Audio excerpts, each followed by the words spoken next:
Hello, everyone, and welcome to this New Catholic Generation interview. My name is Joseph Palmer, here with my friend Ned Burry. And today we have two very special guests. We have Jim Caviezel and Eric Groth, and we are going to be interviewing them regarding the Paul the Apostle for Christ movie. So thank you guys so much for being here. Ned, you want to start off with the first question? Certainly. Jim, so what inspired you to want to become an actor? I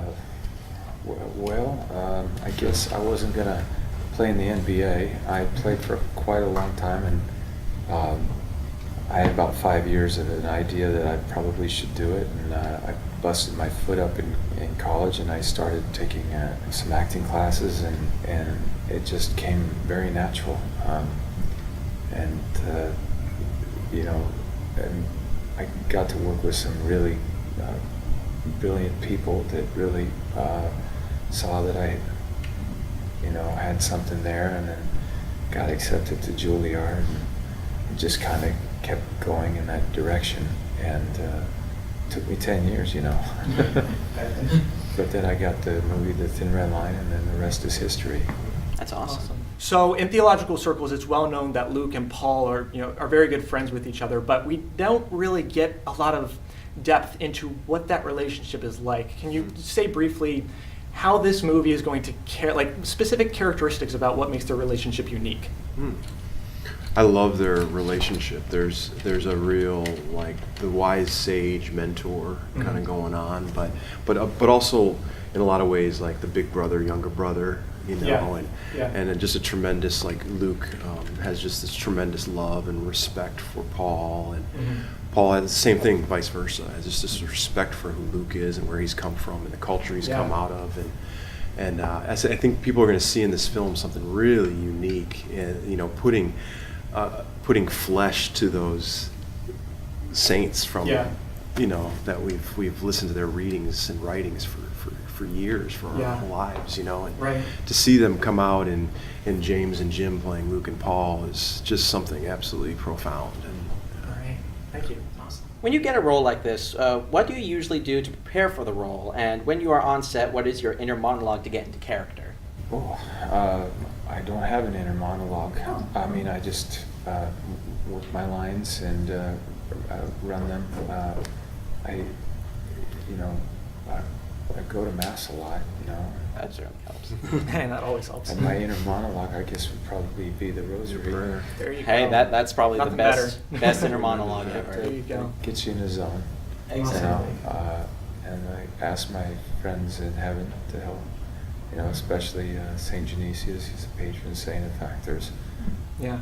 I try to keep it as simple as I can, and then really listen to the other actor that I'm working with. That right there is everything. I think for a lot of young actors, they don't listen. When I was a younger actor, I listened a lot to the people like Sean Penn that had way more experience than I did, and then of course I've had amazing directors that I've worked with that I had a lot to learn from them, and I still do. I consider myself still a student at this. It's awesome to watch the actors work it through and work it out together. It's really great process to see. I would venture to say, and I'm not an actor, but just watching that process, that what they anticipated going in with and what kind of evolves just organically in that process becomes something new and maybe unexpected and beautiful, especially as they work the dynamic out together. It's very cool to watch that process. Jim, I have a question specifically for you. Particularly, this is for our youth watching this video. There's so much evil in the world, and there are so many things that a lot of youth have to go through, whether it be family problems of abortion, divorce, abuse, or personal problems like depression. But specifically regarding, what The Passion of the Christ did for you, what this movie filming did for you, as somebody who's had to deal with adversity, if you could briefly say something, what would you say to the youth who are struggling to hold on to their faith when it feels impossible? I'll be very honest with you. Many children today are neglected from their parents. They weren't welcome in the world unless they fulfilled a need for their parents. But what I would tell you is, can you love despite that? We need no look any further than Jesus. did he do anything that would have warranted the death he had to undergo? And yet he longed to die for us that way because he wanted to show us how much that he loved us. Yeah. And he loves you, each one of you. But we have to make the decision in this film to forgive despite that. And it isn't easy. I wouldn't, say that it is. But it wasn't easy for Jesus either. And when we say the Our Father, we say, forgive us our trespasses, as we forgive those who trespass against us. So much of the time we ask God to forgive us, but we won't forgive others. In my life, all of the bad that happened, eventually it was a good thing that it happened. And I tell you, you gotta hang in there. A great person said to me one time, Jim, set yourself apart from this corrupt generation.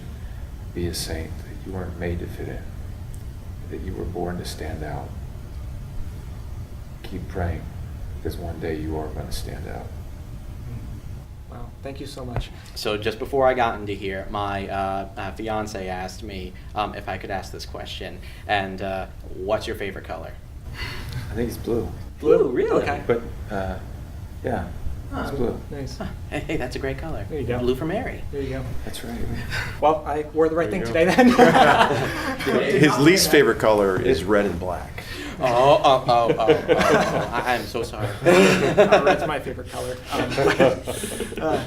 Anyway, thank you so much for being here. Thank you all for watching. But again, thank you for coming Yes. and for everything that you've done, Jim, especially through your work. You have shown me, you've been able to help me visualize the face of love through the Passion specifically. I know one thing that you always say is you always hope that nobody would see your face, that they would see Christ, and that happened for me when watching the Passion, and it meant so much to me, and I hope that watching Paul the Apostle of Christ, your work, that it can be very much the same thing. So thank you so much for your time. Thank you guys for watching this video, and we hope you tune in next time. Take care. God bless you guys. God bless. See ya.